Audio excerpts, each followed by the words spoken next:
everybody at Creative Scrapbooker Magazine. It's Tiffany from Totally-Tiffany. You probably already know that. And I'm here today to walk you through the fast and furious how to get your paper organized and what tools you're going to need to accomplish that goal of paper organization.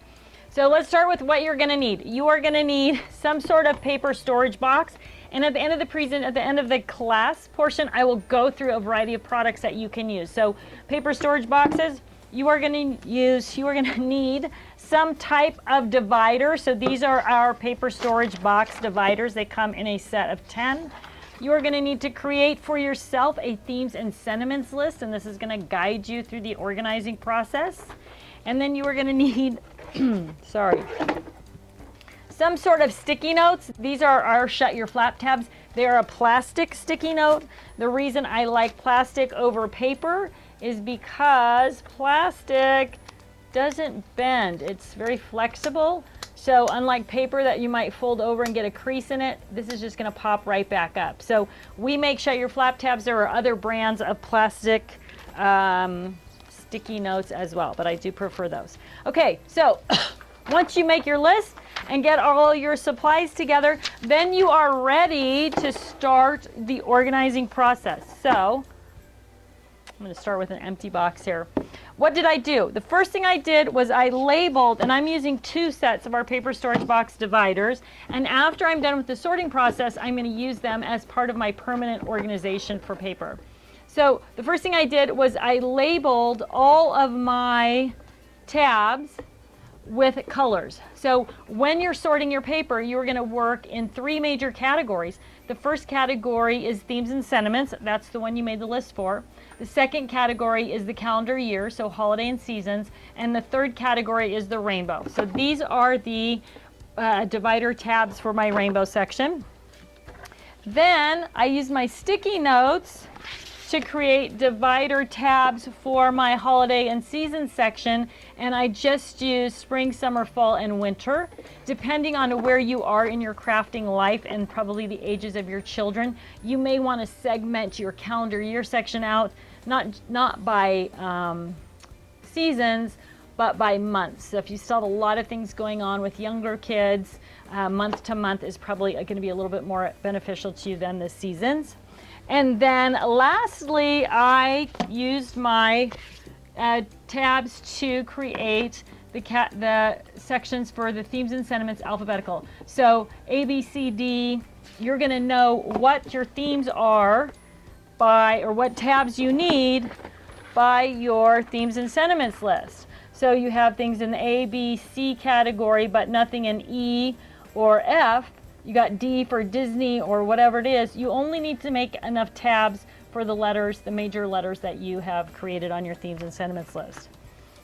The next thing you want to do is you want to create some extra tabs and just stick them on the category that you're working with. So B is beach, baby, birthday. I know I have paper in those categories, so I made these little tabs, and as I come across those categories, I'm going to be able to subdivide and file a little bit more detailed right behind the B tab by using those. So, well, look at this.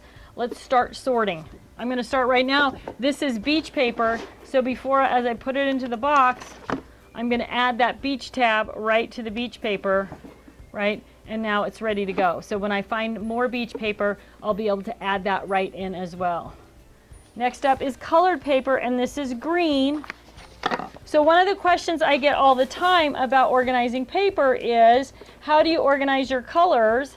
And my suggestion to you is to go light to dark when you're organizing color, and then follow your light to dark with prints and patterns. So you might have light to dark, and then followed by flowers, dots, distressed, plaids, stripes, whatever types of paper that you collect or that you use, so that you see all your solids first, and then you group your printed papers behind. Oh, here's another piece of beach paper. So now I'm going to be able to go to that B category, and then behind the beach, the one that's labeled beach, I'm going to be able to just integrate that paper right in. So now as I'm working through my pile and finding different themes in different categories, I'm already subdividing using those other little stick-on tabs.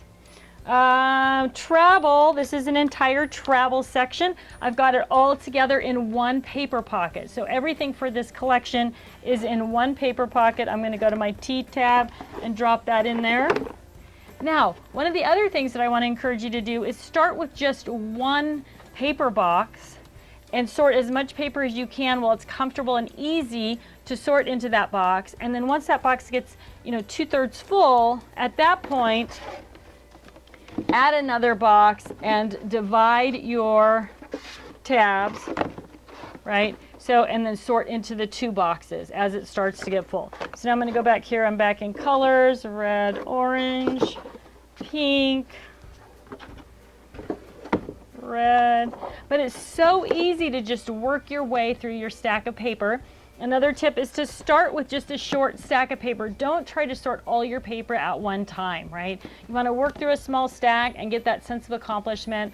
I just wanted to sort 3 inches of paper today. Check it off your list and you're good to go.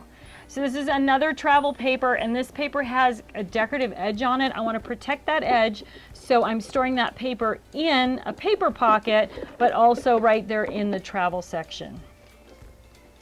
This paper is also pretty delicate. It's paper that has a velvet design on the top of it. I just put it into a supersized single page so I could protect that velvet, and then it's red, so it's going to store right in my red section. Now I've got my fall paper here. I'm going to go right to my fall tab, drop that in. This is a spring collection. So as you're working through, it's very simple to just follow along with your themes and sentiments, with your categories, and literally file your paper into a vertical system. So this is a full collection of national parks paper. I'm going to drop it right in the travel section. This is a collection of Mexico paper and stickers and some other flat embellishments, and I've just put the whole collection into one of our collection keepers. Again, it's just going to go right into the travel section.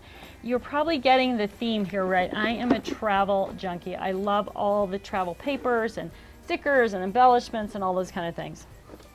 So as you're working through your stack of paper, it's just simply filing things exactly where they belong, and your paper is sorted and it's ready to go. And then you can just take your paper storage boxes and either move them right onto a shelf, or if you're using the paper storage boxes just for sorting, you can move your paper either into your scrap rack if you're using a scrap rack, or you can move it into your paper handlers. And I'm going to talk about products for a few minutes at the very end. Last but not least, I want to talk about incorporating your scraps right into your paper collection.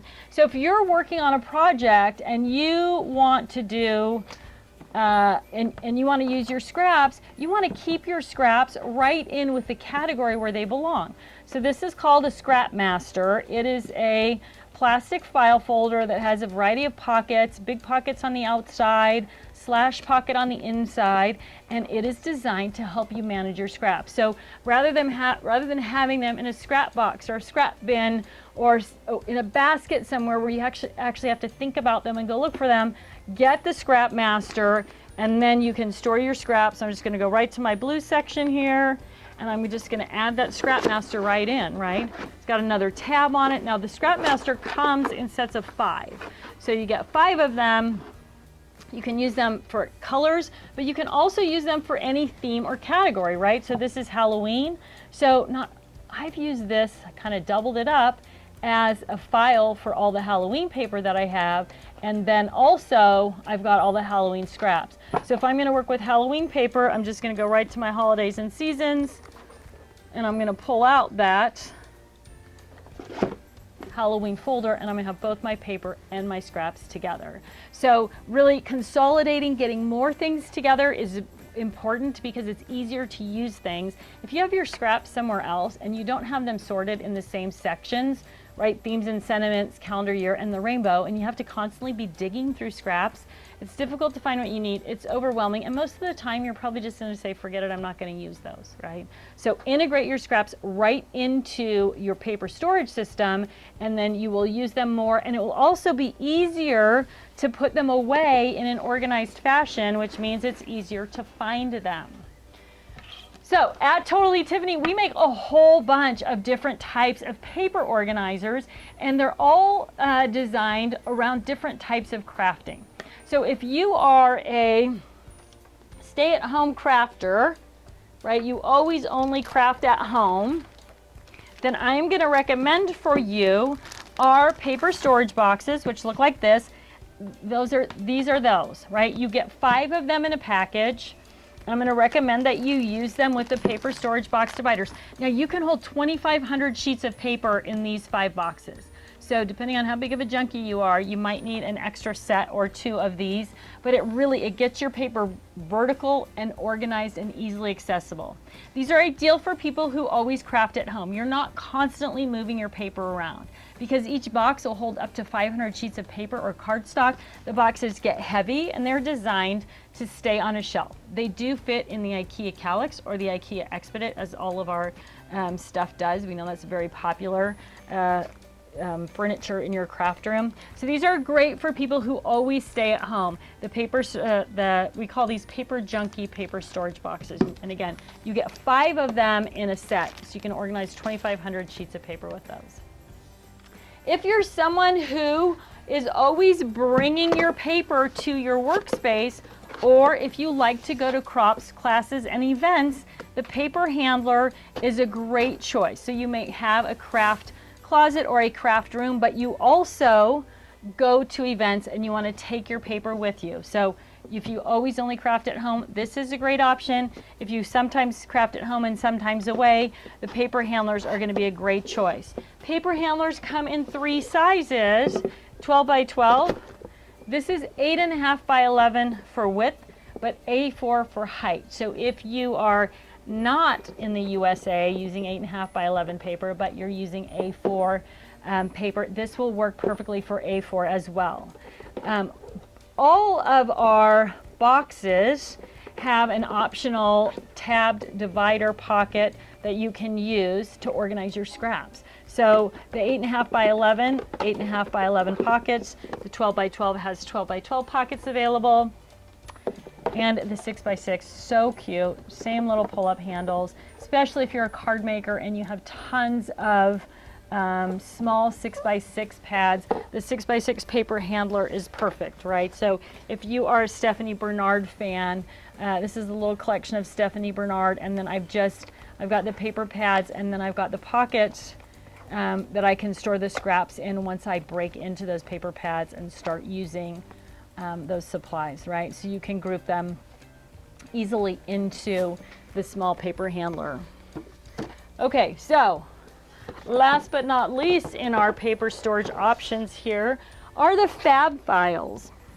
Fab files are great for people who store their craft supplies somewhere else and they need a lid to keep things nice and neat and tidy and portable. So fab files have the locking lid, and they all come with the tab divider pocket. So when you visit our website, you're going to see that we have the fab file in a variety of sizes, 12 by 12, 8.5 by 11, A4, and this is horizontal. Well, the paper handler is vertical, right? So the horizontal pockets that fit in here, both of them work with the larger magazines that are available at the big box stores that are in that A4 or European size. Sometimes you get with those magazines an A4 set of stamps, right? A big set of stamps, and they're hard to store. Those big sets of stamps are also going to fit in either the A4 fab file or in the A4 paper handler. 8 by 8 is available in the fab file, as well as 6 by 6. So again, depending on what type of paper you use, what type of crafter you are, that's how you're going to choose which is the best box for you. So if you always stay at home, you're going to use the cardboard boxes. If you stay at home and travel a bit, then you're going to want to look at paper handlers. And if you have your stuff stored away somewhere where you want to keep a lid on it, fab files are going to be your best bet. Last but not least, I showed you that, well, I guess it's not last but not least. I showed you the Scrap Master. So the Scrap Master comes in sets of 5, so you get 5 tab locations. The Scrap Master fits in the 12 by 12 fab file in the 12 by 12 paper handler, and it also of course fits, as you already saw, right into the 12 by 12 paper storage box. As I was going through the class on how to organize your paper, I did use a couple of our other products. Paper pockets, right? This is a heavier plastic and it's geared around collections of paper up to 10 sheets of cardstock. Has the little tab over the edge that's going to stick off over the top of the paper storage box or over the top of the paper handler box. And again, you're going to get up to 10 sheets of paper or cardstock in here. This is called a paper pocket or P25. Supersize single, same size, handles the same amount of paper.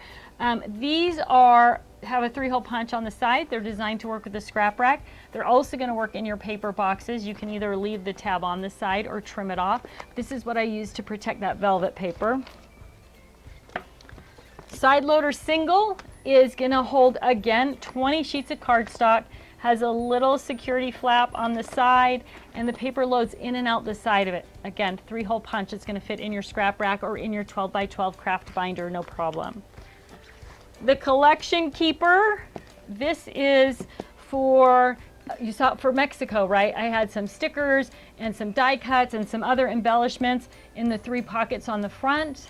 And then the back side has a big 12 by 12 pocket so that you can store the coordinating paper there. Again, you're going to get about 10 sheets of paper in the collection keeper. So the collection keeper is perfect for storing, again, in any of the 12 by 12 paper handler or paper storage boxes. And last but not least, we talked about the different pockets. So these are all the different pocket configurations that we make, or different pocket sizes. So you can see they go from 5 by 7, 6 by 6, 8 by 8, A4 8.5 by 11 horizontal, A4 8.5 by 11 vertical, and then of course the 12 by 12 as well. So I hope you'll take some time to visit our website and check out what the paper storage options are that we offer. There are also tons of other blog posts, downloads, printables, tips and tricks, all of those things for helping you get your paper and everything else in your craft room organized as well. Thanks so much for joining me today at Creative Scrapbooker Magazine. I look forward to talking with you again soon.